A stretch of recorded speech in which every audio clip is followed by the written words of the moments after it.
નમસ્કાર મિત્રો, હું છું વિનોદ અને સ્વાગત છે તમારું મારી આ યુટ્યુબ ચેનલ ઉપર। તો મિત્રો, આ જે તમે રસ્તા જોઈ રહ્યા છો એ છે વડોદરાના। મિત્રો, આપણે વડોદરા પહોંચી ગયા છીએ અને વડોદરાના આપણે ખાસ જે જોવાલાયક સ્થળો છે એના વિશે આપણે આ વિડીયોની અંદર માહિતી લેવાના છીએ। તો બન્યા રહેજો મિત્રો, તમને આ વડોદરાની ટૂર એક કરાવી દઉં છું। વિડીયોની અંદર છેલ્લે સુધી બન્યા રહેજો, કારણ કે ઘણા બધા સ્થળો આપણે કવર કરવાના છીએ આજે। તો મિત્રો, છેલ્લે સુધી વિડીયોને જોજો અને મળીએ મિત્રો આગળના લોકેશનની અંદર। ત્યાં સુધી વિડીયોની અંદર બન્યા રહેજો। મળીએ મિત્રો આગળ।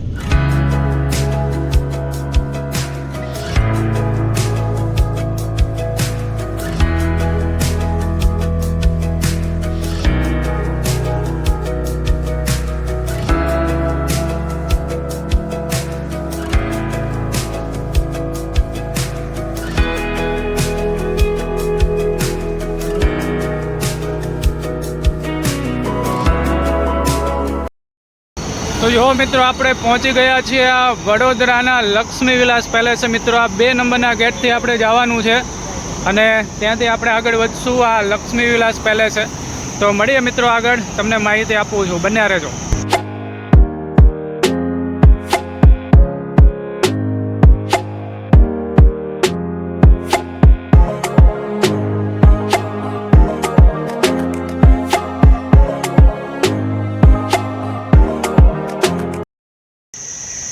તો જો મિત્રો, આનું ટિકિટ કાઉન્ટર છે અને અહીંથી તમારે ટિકિટ લઈ લેવાની છે। આ બાજુ QR કોડ પણ છે। QR કોડ તમે સ્કેન કરશો એટલે ઓટોમેટિક મિત્રો તમને ટિકિટ જે છે ત્યાંથી બુક થઈ જશે અને પે પણ કરી શકશો।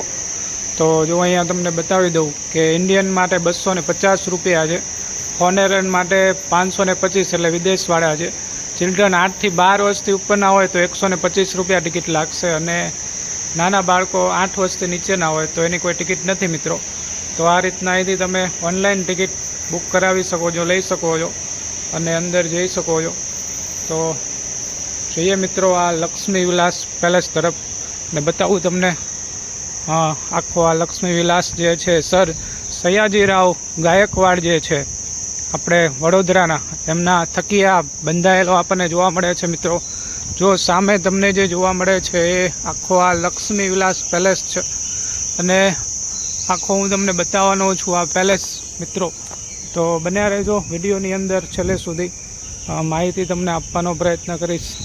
તો જઈએ મિત્રો અંદર લક્ષ્મી વિલાસ પેલેસની અંદર અને લઈએ માહિતી મિત્રો। તો જો મિત્રો, આ રીતનો કંઈક આખો પેલેસ છે જો, અને આ રીતનું આખો ગુજરાત રાજ્યનો આપણે કહેવા જઈએ તો ભવ્યાતિ ભવ્ય એવો આ લક્ષ્મી વિલાસ પેલેસ આપણને જોવા મળે છે। ગુજરાતનો સૌથી મોટામાં મોટો પેલેસ છે મિત્રો આ લક્ષ્મી વિલાસ પેલેસ। અને જઈએ મિત્રો, સયાજીરાવ ગાયકવાડ થકી આ બંધાવવામાં આવેલો છે ને જો આ રીતની આખી ગ્રીનરી તમને અહીંયા જોવા મળશે। તો મળીએ મિત્રો આગળ અને બીજી માહિતી થોડીક લઈએ અને તમને માહિતી આપવાનો પ્રયત્ન કરીશ। જો અંદર સરસ મજાનું અત્યારે ઉનાળો છે તેમ છતાં પણ ઠંડકવાળું વાતાવરણ જોવા મળે છે, કારણ કે એના એ વૃક્ષો એવા ઉગાવેલા છે, તમે અહીંયા જોઈ શકો છો। ખૂબ જ સરસ મજાનું આખું વાતાવરણ છે અને તમને બતાવી દઉં અંદરથી મિત્રો। તો બીજું તમને એ પણ માહિતી આપું કે હું છું, ધ્રુવ છે અને અમિતા, જે ત્રણેય જો એ બાજુથી જઈ રહ્યા છીએ। તો આ ધ્રુવ પણ અહીંયા છે। તો મિત્રો મળીએ આગળ અને માહિતી તમને આપું છું। જો આખું અંદર એ લાકડાથી પણ કારીગરી કરેલી છે, જો તમે સામે જે જોઈ રહ્યા છો એ આખી લાકડાથી કારીગરી થયેલી છે અને અંદર તો મિત્રો આનાથી પણ ભવ્ય છે, એ પણ આપણે જઈએ અને જોઈએ મિત્રો। મળીએ આગળ, બન્યા રહેજો મારી સાથે। તો જો મિત્રો, કદાચ આ રાજાને બેસવા માટેનો કક્ષ હોઈ શકે છે એમના મંત્રીઓનો, એવું આપણે અનુમાન લગાવી શકીએ છીએ। સામે સરસ્વતી માતાનું પણ ફોટો મૂકેલો છે અને આ રીતનું આખું અંદરથી ભવ્ય એ આપણને જોવા મળે છે। સરસ મજાની મૂર્તિઓ પણ છે મિત્રો। તો આ રીતનો આ પહેલો રૂમ છે, બતાવું તમને આગળ, હજી બન્યા રહેજો મારી સાથે। તો જો મિત્રો, આ લક્ષ્મી વિલાસ પેલેસ જે છે એ લક્ષ્મી વિલાસ એટલા માટે નામ રાખવામાં આવેલું છે કે આ સયાજીરાવ ગાયકવાડ એમના પત્ની હતા એ લક્ષ્મી, અને એમના નામ ઉપરથી આ પેલેસનું નામ લક્ષ્મી વિલાસ રાખવામાં આવેલું છે. અને આ રીતના એ આખું આ પેલેસનું વાતાવરણ છે. અહીંયા સામે તમને એ ડાઇનિંગ એરિયા રાજાનો તમને જોવા મળે છે 2 નંબરવાળો, એ પણ સામે તમે જોઈ શકો છો. તો આ રીતના આખું અંદર છે મિત્રો, બતાવું તમને, હજી બન્યા રહેજો મારી સાથે. આખો આ લક્ષ્મી વિલાસ પેલેસ, અને અહીંથી સામે મોટા મોટા કળશ તમને જોવા મળશે. અને ત્યાં રોમન એ મૂર્તિઓ પણ સ્ટેચ્યુ મૂકવામાં આવેલા છે, પણ તમે સામે જોઈ શકશો. એ રીતના આખું જોવા મળે છે. તો જોઈએ મિત્રો, જો અહીંયા ફોરેનર પણ આવેલા છે. તો આ રીતના આખો પેલેસ જોવા માટે લોકો આવે છે. અને તમને માહિતી આપો આગળ મિત્રો, બના રહેજો.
તો મિત્રો તમને માહિતી આપી દઉં કે તમે જ્યારે આ વડોદરા શાયાજી ત્યાં જાઓ છો, ત્યાં લક્ષ્મી વિલાસ પેલેસની અંદર, તો ત્યાં તમને એક ઇયરબડ્સ આપવામાં આવશે સોનીના.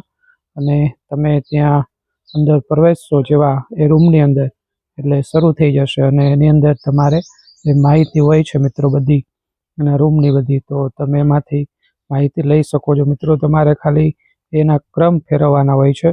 તમે એની અંદર ક્રમ ફેરવશો એટલે એ રીતના તમને ત્યાંની બધી માહિતી મળી રહેશે. તો મિત્રો ખૂબ જ મોટો એવો આ લક્ષ્મી વિલાસ પેલેસ છે વડોદરાની અંદર. તો આપ જરૂરથી ત્યાં જજો મિત્રો. થોડીક ટિકિટ છે, પરંતુ જોવા જેવો છે, મજા આવશે. અને મિત્રો ખાસ વડોદરાનું એક આકર્ષણ પણ છે, તો એ પણ તમે ત્યાંની મુલાકાત લઈ શકો છો. તમને આખો મહેલ ત્યાં નહીં બતાવે, કારણ કે અમુક રૂમ બંધ છે. કદાચ હજી ત્યાંના એ રાજવંશો એ બધા ત્યાં રહેતા હશે, એટલા માટે એ બંધ કરવામાં આવેલું છે. પરંતુ મિત્રો જે સંગ્રહાલય ટાઈપનું છે એ તમે ત્યાં જોઈ શકો છો અને એની જાણકારી લઈ શકો છો મિત્રો. તો સરસ મજાની જાણકારી હોય છે, અંગ્રેજી, હિન્દીની અંદર, અને બીજી ઘણી બધી ભાષાઓમાં હોય છે. તો તમે એ રીતના એ બર્ડ્સ તમને આપી દેશે. બાકી ગાઈડ નથી હોતા, એ બધું ત્યાં હોય છે, અને એ રીતના તમે ત્યાં માહિતી લઈ શકો છો. તો મિત્રો આ હતું આપણું લક્ષ્મી વિલાસ પેલેસ વડોદરાનું. તો મિત્રો વિડીયો ગમે હોય તો વિડીયોને એક લાઇક આપી દેજો. ચેનલ ઉપર નવા હોય તો ચેનલને સબસ્ક્રાઈબ કરી દેજો. અને ખાસ મિત્રો બેલ આઇકન દબાવવાનું પણ ભૂલતા નહીં. મળે મિત્રો નેક્સ્ટ લોકેશન સાથે, નવી માહિતી સાથે. ત્યાં સુધી આવજો મિત્રો. વિડીયો પૂરેપૂરો જોવા માટે તમારો ખૂબ ખૂબ આભાર મિત્રો. Thanks for your time. મળીએ.